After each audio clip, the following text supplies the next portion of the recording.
Bonsoir. L'ouverture générale de la chasse pose de nouveau les questions de la sécurité. La cohabitation reste difficile avec les autres usagers de la nature, que ce soit les randonneurs ou les vététistes.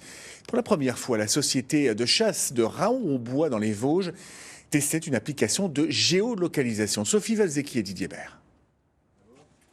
C'est un rituel avant chaque battue. Bruno Mougin rappelle les consignes de sécurité. Je rappelle qu'on ne tire pas à travers des routes, qu'on ne tire pas à travers des habitations, on fait attention. On a aussi, en cas de problème, le téléphone pour prévenir tout le monde.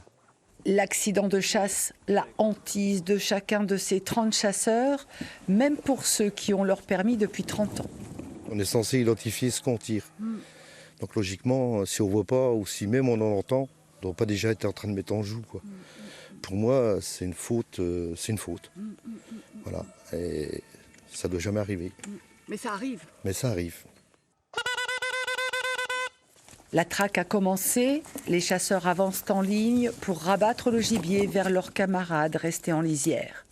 Yannick accompagne son fils qui chasse pour la première fois. Il faut être attentif. De toute façon, c'est la sécurité avant tout. C'est pour ça qu'aujourd'hui, je suis en chasse accompagnée avec mon fils qui est là pour lui apprendre les règles de sécurité, les angles de tir, tout ça. Et pas être obligé de charger tout de suite. Et puis, on n'est pas des fous. La vigilance est d'autant plus nécessaire que le périmètre de chasse est à proximité d'un tracé pédestre et d'un parcours de VTT.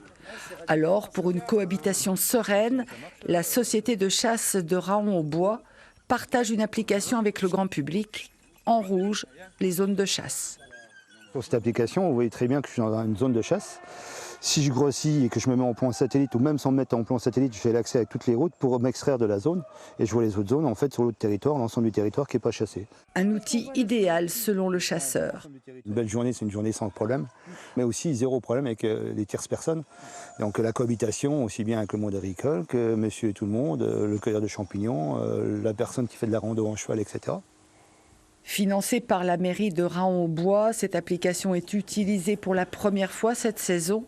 Selon ses promoteurs, elle peut être une réponse à ceux qui réclament des dimanches sans chasseurs. Brocard en bas, brocard!